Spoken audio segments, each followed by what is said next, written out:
Okay, so my name is Janine and I'm an alcoholic. I'm from Calgary, Canada.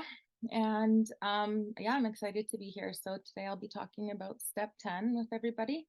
Um, I'll start by just giving a little bit of my recovery journey so far to give what I say about step 10 some context and put it through my experiences as well.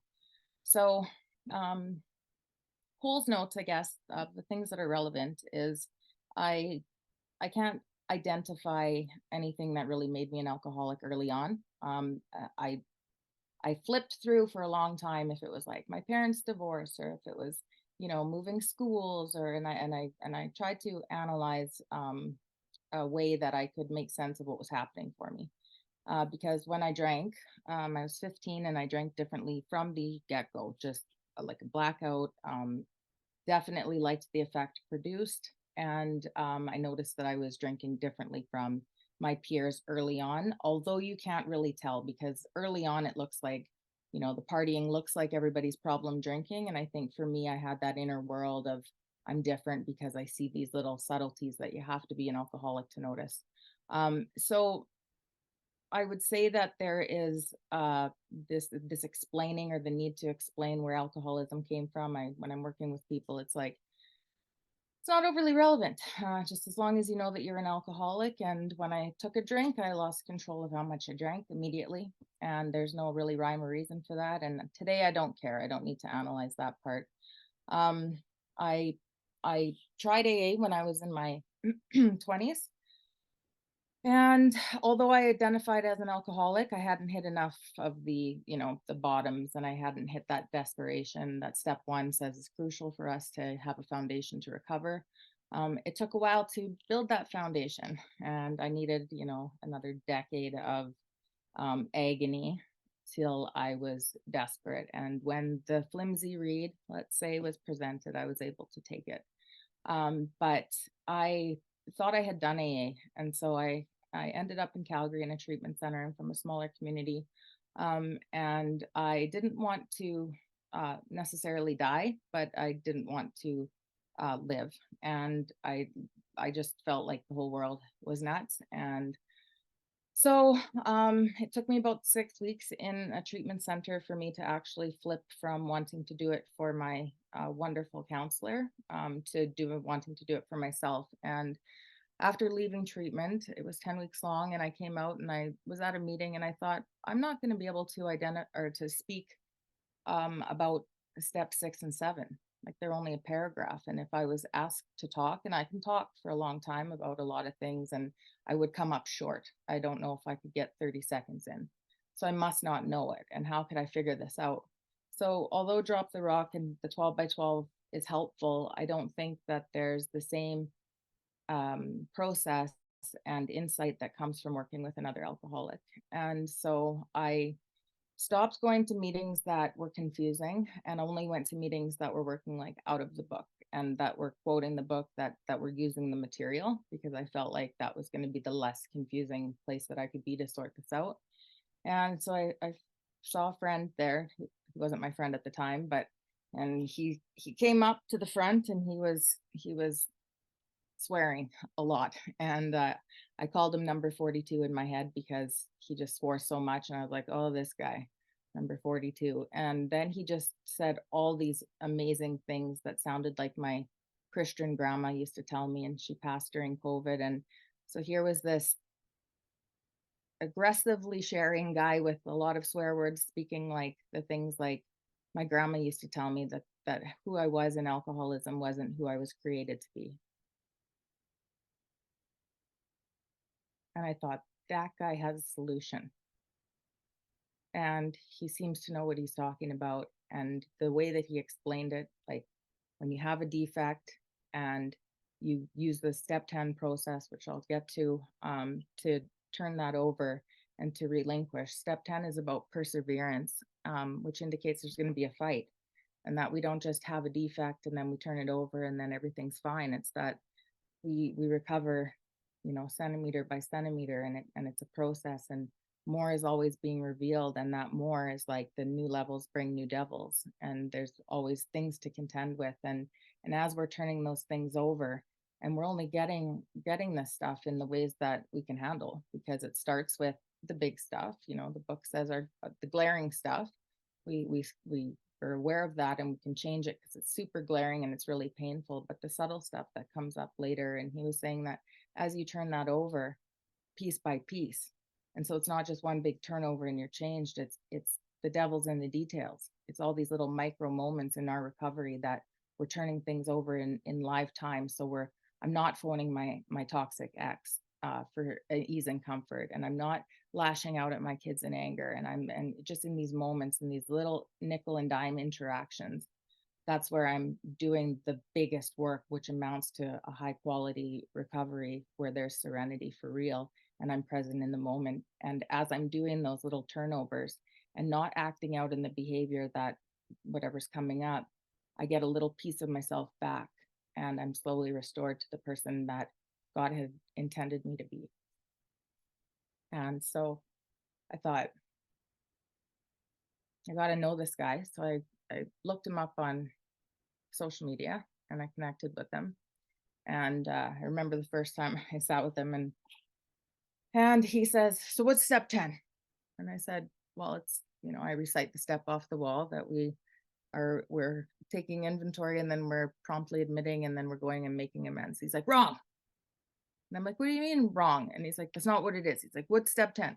And so I repeated it again, like it's written off the wall. And he says, "Wrong." And I was like, okay, so I guess I have this wrong. And he explained to me the part about you need to be phoning people.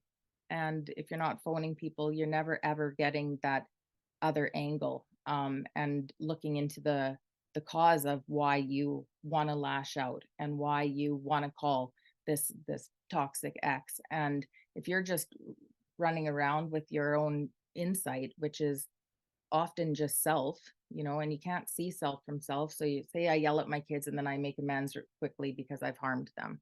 Well, I didn't get any insight. And that insight comes from talking to somebody who's done this before, and they're 12 step and they're God centered, and they're able to tell me the truth about this stuff, and they're able to see it because they've been there, and they can say, this is your column 3 stuff. This stuff's coming up because you're scared of, you got emotional securities you're looking for, you've got fear of, whatever it is. And then from there you can see if you've harmed someone. But if you're doing the step 10 process like it's designed in the book, then you're not actually often having to go back and fix it, because you're calling, you're getting the insight, and then it says you apologize if you've harmed anyone. But I find that it's if I'm doing that properly, it's not that I'm harming people, it's that I'm getting insight in myself, and I go, okay, I'm glad I didn't take action there. And then I have this humility of like, okay, I'm like the humility in this 12-step program is the desire to seek and do God's will, right? And to grow into this perfection of what God wants for my life. And God is the ideal, because that's the target. I think of it like the target, the ideal, the perfection. It used to freak me out. Like, I grew up in a Christian church, and I thought it's hopeless. It's hopeless to try and be perfect in the image of God, because like I'm never going to be. And I was always just condemning myself with guilt because I didn't have this process. And so I picture the perfection as a target. And so if you have a target, if you think of it like you're going to pull back with an arrow, and so you're aiming for this target that he's laid out, and the target looks something like, we're using these principles in all our affairs, and we pull back, and we're trying, and then when we mess up and it goes like this and it's off, and it's like we miss the mark. And a biblical translation of sin is to miss the mark. So I always think of it as I'm aiming for a target of perfection for my own good, and because that's who I was created to be, and because when I'm hitting this target, I'm I'm I'm present in a moment, and God is in the moment with me. That's and when I block myself off from God, from aiming here, there, and everywhere, um, I lose that. I block myself from the connection of God, and then I can't actually do this program, the 11, 12 stuff, to the best of my ability, because if there's no presence, there's no nothing. There's no good sponsorship. There's no, you know, awareness of what I'm doing in my life. I'm back to sleeping at the wheel. And so by step 10, I'm awake again. I'm awake and I'm like, holy crap. And I liked how Jesse, if you know him, Jesse talks about step 10 in one of the podcasts on the UDR. And he says, like, we've been asleep at the wheel, and so a lot of times, like, we're just do, and when we're awake, it's because we've been jolted awake by, like, a disturbance where we wake up annoyed. And it's like when we're disturbed, and that's what it kind of looks like. He says when we're doing this stuff and we're figuring it out, especially in early recovery, is that we're humming along, do, and then boom, we're disturbed. And then that starts this need for a step 10 process. So um I'll share something recently that happened around step 10. um so the idea is that when you're humming along and you're getting the hang of recovery and you're recovering centimeter by centimeter, and God is in all these little micro transactions, and they're starting to get some momentum because the micro transactions are adding up to something like that's feeling like serenity, and you're getting glimpses of like, oh, this can work, this can work. And then you're disturbed. And so I found that for me, especially like in the earlier, like the first year, and even just this just happened actually, this happened again, and it's longer times now that it's happening, but because I can't see myself from myself, and because I'm blinded and I'm driven by myself, by the ego, it is the thing that's cunning and baffling and powerful. And it was never alcohol that was so sneaky. It was me, my ego. And my ego is, the enemy that's disguised in the last place you're ever going to look. That's the greatest enemy, disguised as you. And you think it's you, but that's up for debate. Anyways, so you can't see that all the time. So it's like the step 10 is laid out there for somebody who, do. I see all this stuff happening, but no, it's not like that. It's that you, in this recent case, I didn't realize I was harboring a resentment. And so suddenly I found myself, boom, I'm like irritable, woken up at the wheel, going, I am actually resentful. And I realize I've just been ruminating for 2 hours, not present on, like, serenity's gone. And I'm thinking about how could he have done this, and how does he think that, and why does he think he can da, da, da, and doesn't he see that I da da da da da.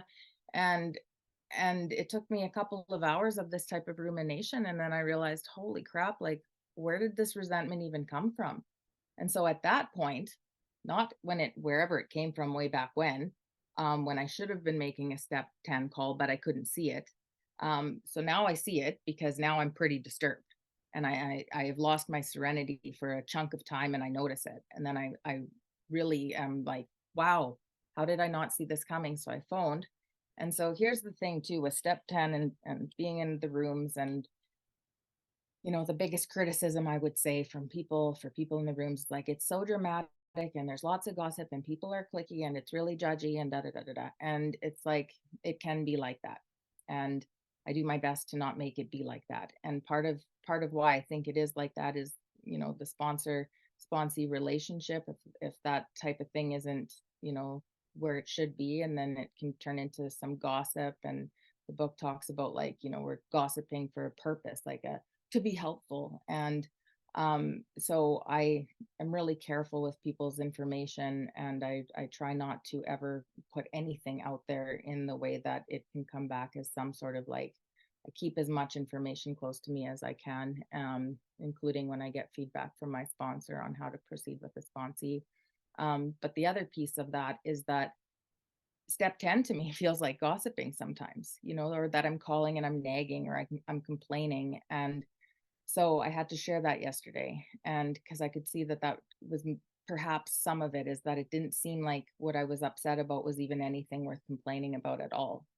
And so I was going through my list of pillars, and I was like, okay, like, will this person, co-sign my shit, so to speak? Like, when I say this, are they going to say, oh yeah, that's unfair, and like, oh, this is like, I see how you're right about that, because that's not what I need.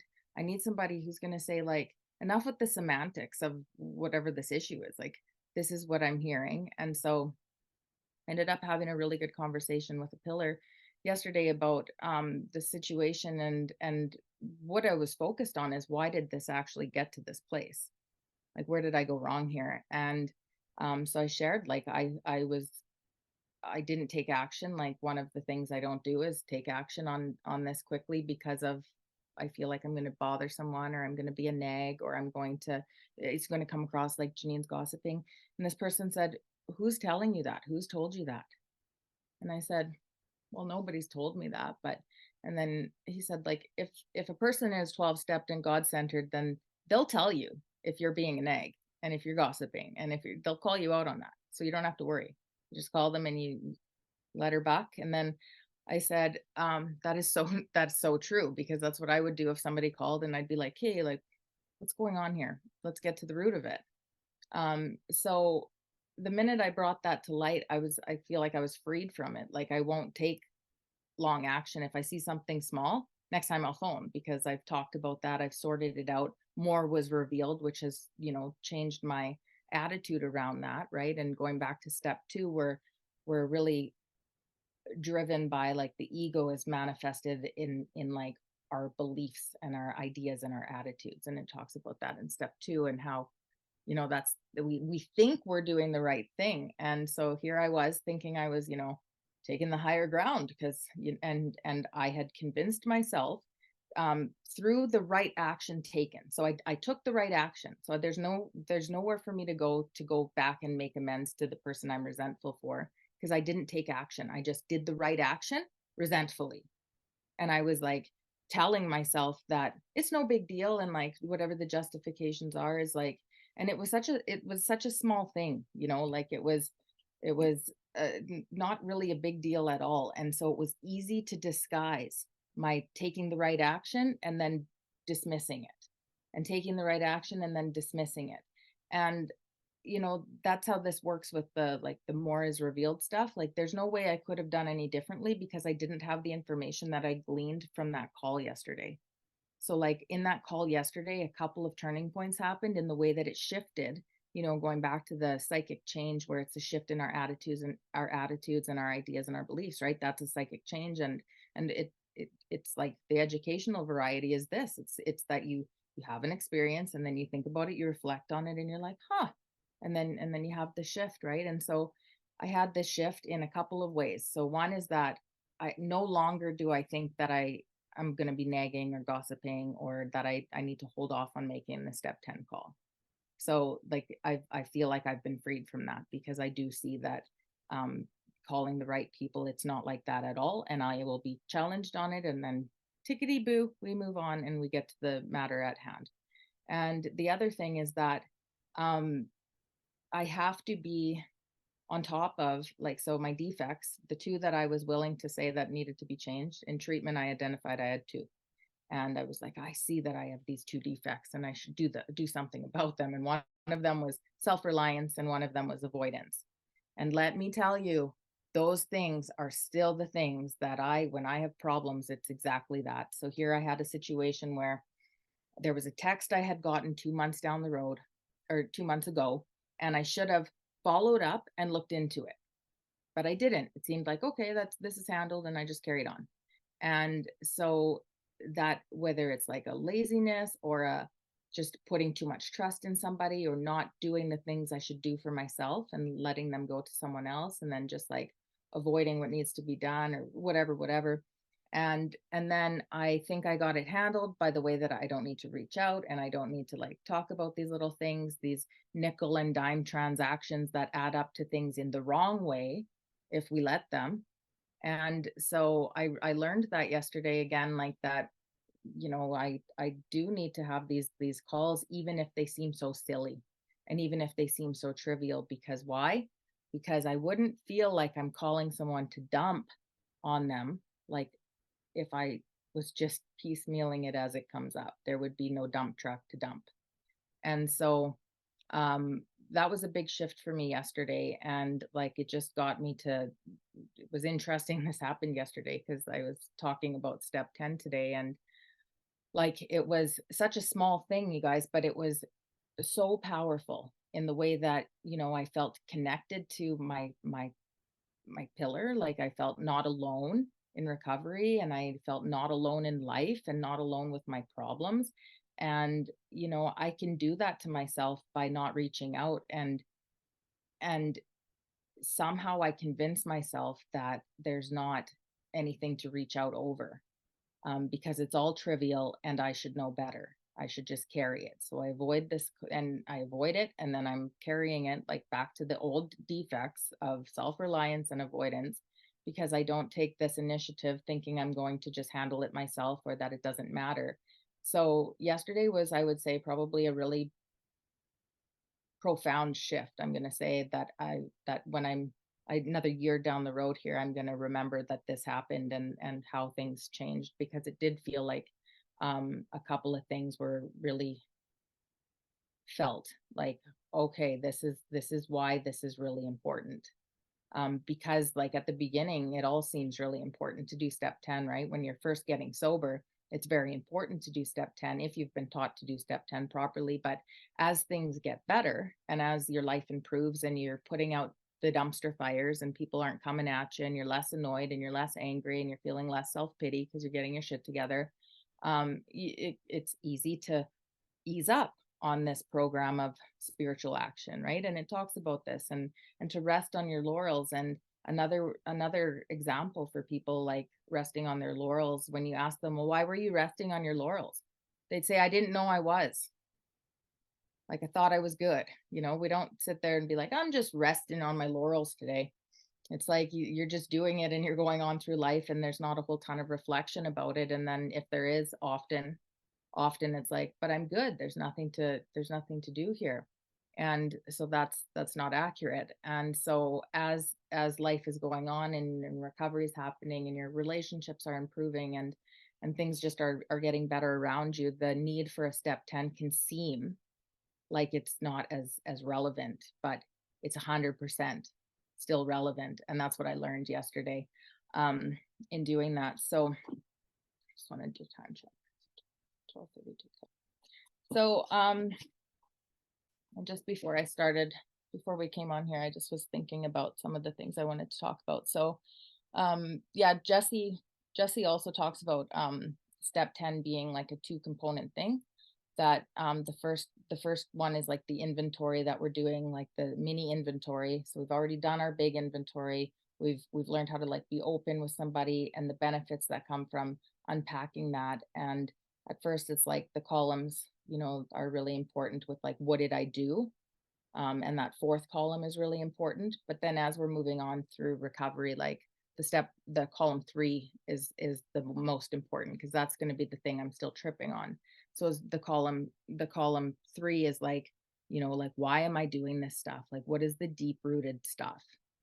And I I was in a hotel one night. I was trying to get to Calgary, and I had come up for, this was like a year ago, and I'd come up looking for places maybe a year and a half ago, and I was in this hotel room, and I was like pacing back and forth, and I was in a lot of fear at the time, because moving to Calgary required me to like leave my job, leave my house.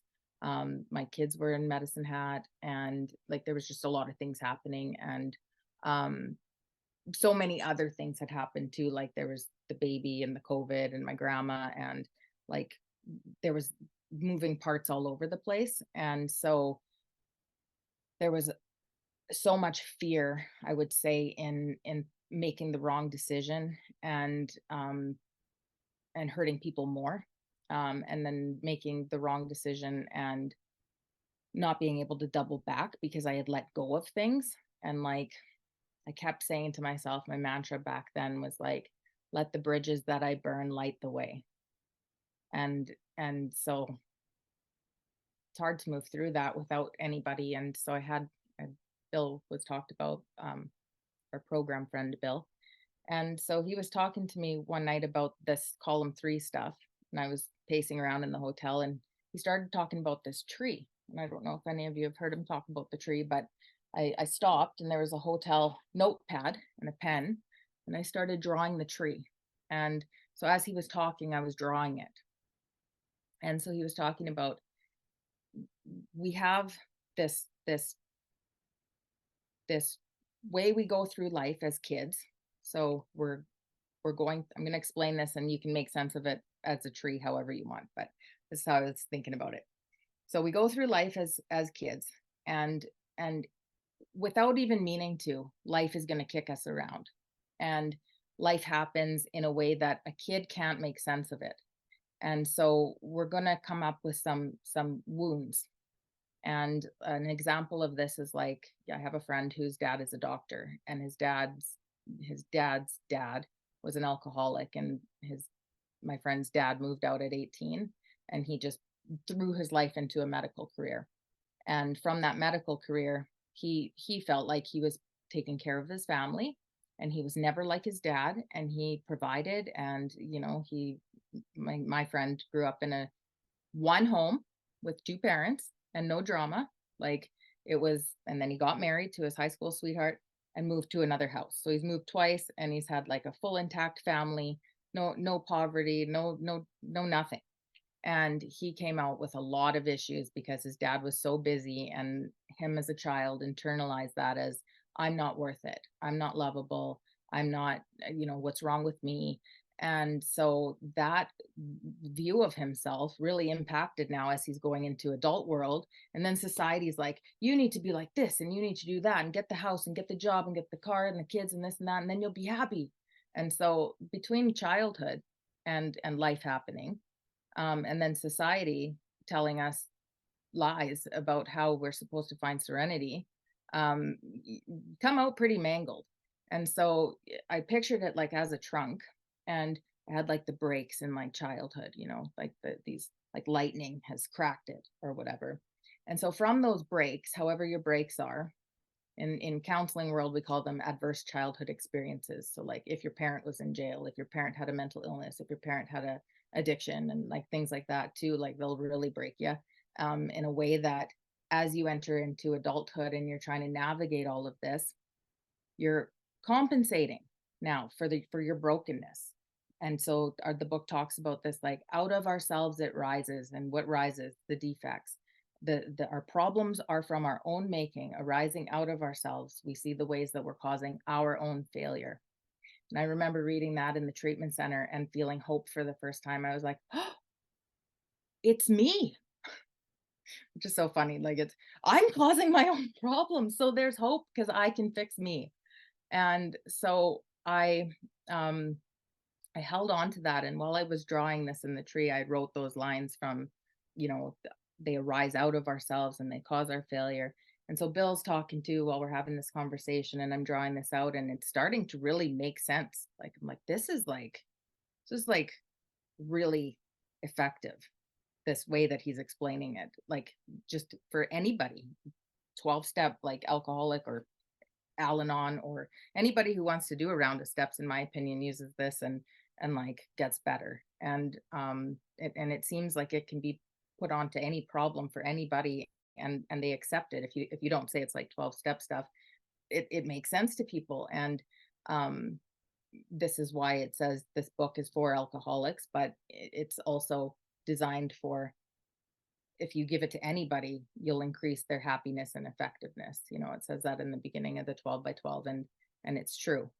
So as we're broken and we've got these breaks and we're going through life, so that column 3, it's like affects my emotional security, financial security, this and that, because biologically we're here to connect and we're here to belong, and so we need to connect and belong, because otherwise we would just leave. We would just wander off and we would die, because back then you needed to stay part of the group so that you could endure the storms and the wildlife. And so biologically we need to connect and we need to belong, and the drive for that is deep. And I think on a spiritual level, whatever the higher power is like, we're supposed to connect through love. And we really become spiritually sick if we're not connecting with each other, in love, for fellow man.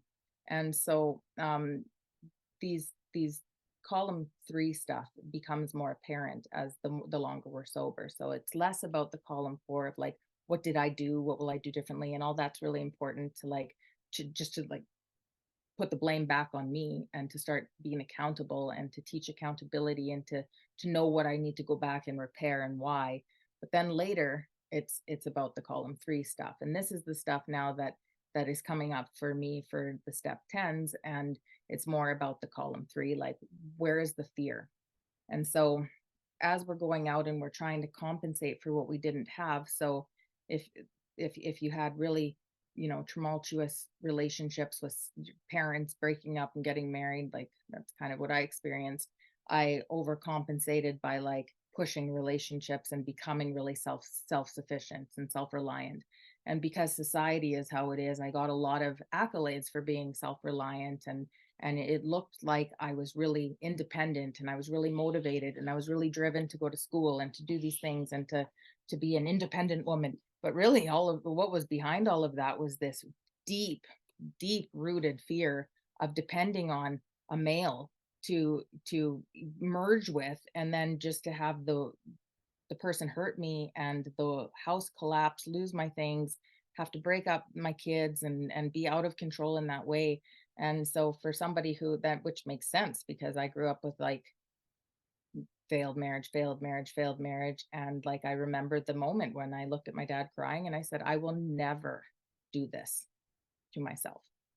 And so that became, and so for a long, long time people praised me for it, and I didn't realize the perverse, deep rooted fears that were driving all this behavior. And then on the other hand of this is like people see all these relationships falling apart, and then they cling harder, and so they go in the other direction. And the book talks about like over and over how much people problems we have, that our problems are because of people, and we're disturbed because of people, and that we as addicts and alcoholics can never be just an equal among equals. We're always like better than, we're less than, we're on the top of the heap, we're under the heap, we're hiding, we're, it's just a total mess. And so our the way we show up for people is the thing that we really see change in recovery. And the benefit that we have is like these deepened relationships. And so you don't really get that feedback if you're not doing the step 10s all the time later on in your recovery. It's like the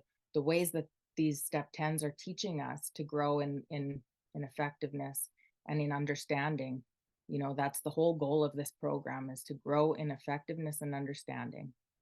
And we need the feedback, because again, self is very sneaky and cunning and baffling, and it hides where we're not looking. And it looks like, and it sounds like our old ideas and our old beliefs and our old attitudes, and we seem like we're right, and it seems like I'm taking the next right action, there's no issue because I'm taking the next right action, there's no step 10 to be done. And then suddenly I'm jolted awake at the wheel and I'm feeling pretty resentful, and 2 hours have went by where I'm spinning in my mind. And so from these step 10s now, you want to be focusing on that third column, and where it's like, where is these cracks, and you're overcompensating because of the fear, and the fear of not getting what you think you need or losing what you have. And if you break it down to its simplest form, that's what it comes from, is that it's fear driven by 100 forms. But you can always break it down to fear and self-centeredness to the extreme, then that's fear.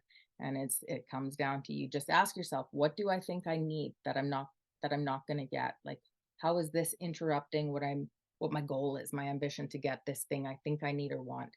Or how is this affecting what I have? And you'll be able to break it down and identify it that way. But it's easy on paper, but self is cunning. And so we need that's why amends, you say, is there anything I missed?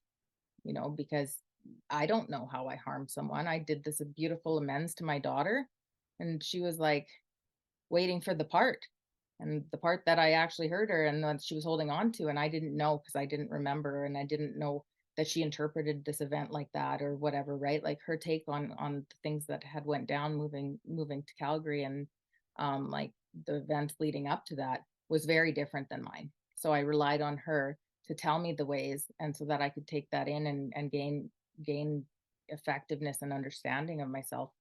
And same with 10 is like I'm gaining understanding of myself through conversations, loving God-centered 12-step conversations for people who can reflect back to me the things that I'm not seeing.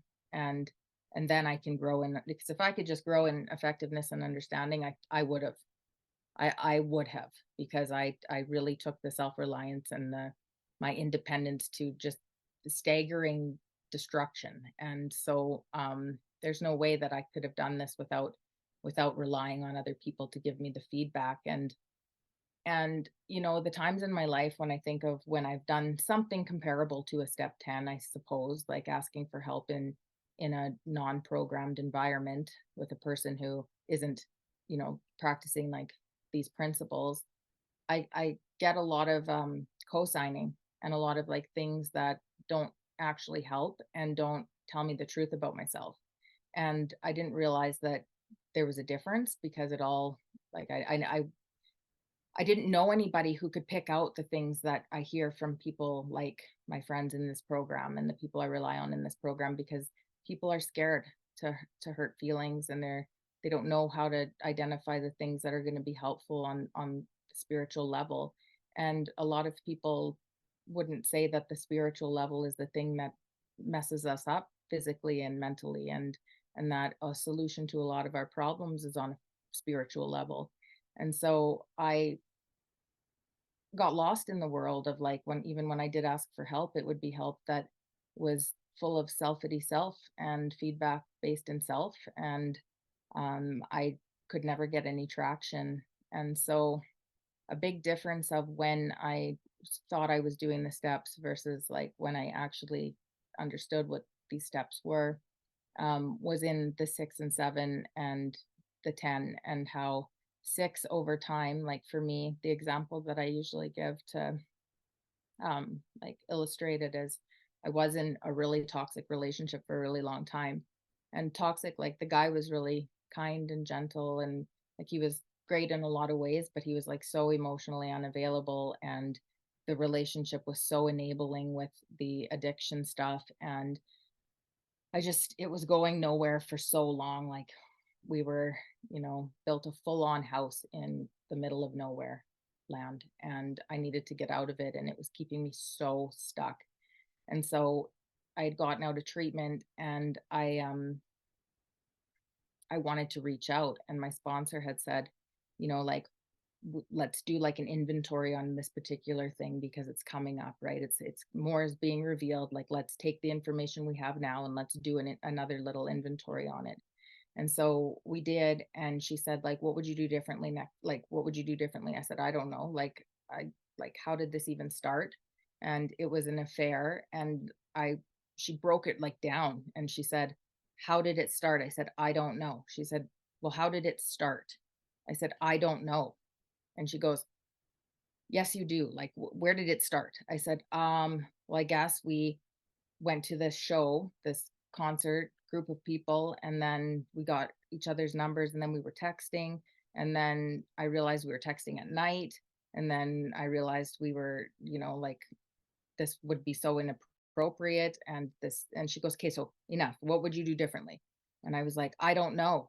And she's like, you wouldn't text a married person outside of the hours, like it was a coworker, outside of the hours of 9 and 4. Like, you would use business phones, you would not be going past these boundaries, you would not share inappropriate things about your life, your personal life, and like all these little things. And Bill later called those matches. Like, stop throwing these little matches, because eventually your house is going to blow up. And I thought, holy smokes, like this is the thing. So I could identify the matches in this particular context. I was like, okay, I see that I'm about to reach out because I need the emotional security. So then I knew, like it was really obvious in this case because of the situation that it was and the amount of pain it had caused me. So these were like obvious at the beginning. But I would do a step 10 around it, and then it was like, okay, and I'm looking for the emotional security. So this was like, now we're looking at the column 3 stuff in the playback with my sponsor. And she's like, okay, so what would you do instead? And I was like, okay, what would I do instead? So instead of calling him, I made a list, and it was like, I will spend time with my daughter. I will call my mom. I will, you know, call my sponsor, work with the sponsee, like whatever that looked like. And I put that beside my bed. And so every time that I wanted to reach outside of myself for some sense of ease and comfort that comes from that, I would go to the list and I would follow it. And that's like the micro moments of like, okay, I want to act out in this, but I'm going to do this instead. I have it right here, and this is what I'm supposed to do. So I'm following the processes. And so I'm reaching out and I'm like, okay, so I spend time doing this or this or this or whatever. A healthy relationship was the goal I was working on, like with women. I was trying to build over here and not do this. So whatever it took. And then I got a little piece of myself back, and then a piece of myself back, and then a piece of myself back. And then slowly I was restored to sanity in this area. And I outgrew not only the desire to like reach out and get ease and comfort from that, but that it actually wouldn't bring me ease and comfort anymore. That I saw that that was like just an equation to insanity and lack of like being able to function in any sort of capacity in a relationship if I continued that behavior. And it just became so clear. But it was like that through these micro moments and these step tens, and like really breaking down like what is going on for me and where's this fear coming from and what am I actually needing and what do I need to do instead. And so I was able to like grow in understanding and effectiveness in this area by the processes outlined in step 10, that okay, I'm disturbed. I'm feeling anxious. What do I need to do here? I want to call this person. I want to call this toxic ex. Okay, but what am I supposed to do instead? I'm supposed to say, God, okay, 'cause it's cropped up and it's now I'm asking God immediately to remove it. God, please take this from me.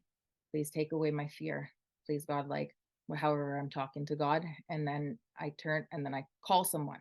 So that's the part that's not on the wall in the meetings where this all gets diluted, because this is the part where now you call someone and you talk about it and you figure out what's going on, like what is the fear here, why are you wanting to do this anyways, like why are you lashing out at your kids, why are you, those questions, and you unpack that and you start to see, why your ego is grabbing for, and you get an understanding of self and how it's manifesting in these ways. And then you hang up from your sponsor or your pillar, whoever you just called, and then it says, and then you turn immediately to where you can be helpful. And so that's the whole process. And like the step 10 off the wall, I would say, was a big contributing factor to why I thought I did it and I wasn't getting any sort of effect, because the step off the wall, like the long-term effect of recovery, like a good recovery, I see why I didn't think AA worked before. Because what would you get off of like, when I'm wrong, I promptly admit it. Well, how am I knowing what I can't see what's going on half the time. When I'm disturbed, I don't have a good proper angle on it. So it's so incomplete, the step 10 off the wall. And so that's, I think, like, to me, that's been the most important process in all of this, is because through that, I'm able to actually gain an understanding and deepening how I'm interacting with others, and the motivations in why I'm doing the things that I'm doing when it comes to my relationships with other people. And so, yeah, so going back to what I was saying about the inventory process, step 10 being the two-part component, the first one being the inventory, and as things come up, you're dealing with it, and that's to have like a present, like to be present in the moment, so you're not blocking yourself off from the channel. And then the second part is like that you're able to carry God's vision for how you're going to show up for people, and just be a person that's like love and contributing to the stream of life and not causing more destruction and tornadoes. Because even when I was trying not to, when we step on each other's toes, when we've got our own designs at play, we're stepping on toes and we don't know why people are getting upset, because they've got their own little designs too. And so people are always going to have their designs, but I can stay out of the way for the most part. I find that when I'm doing this stuff, I can just move out of the way and I can go with the flow, and I don't seem to get caught up in, the little dramas of life. And I stay out of harm's way in that way quite nicely. Um, so I think that that's probably time for me. And I think I've covered what I wanted to say. So I guess I will just end with like we turn to God first when things crop up, because like what was said to me early on is God is our first sponsor. Always. God is our first sponsor. So thank you for letting me share. And I guess we open the floor up for some discussion around step 10.